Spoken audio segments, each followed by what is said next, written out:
Officer ஒரு பக்கம் தான் ஜாலியா தான் லூட்டி அடிக்கும், ஜாலியா தான் கேச முடிக்கும். இன்னொரு தந்தான் சொன்ன கதை இல்ல, கேட்ட கதை இல்ல, இந்த கதை போல வேறேதையா.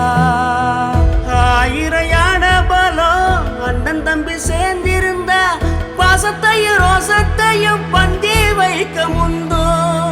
புன்னகைக்கும் கண்ணீருக்கும் வேறுபாடு ஏதுமில்லை.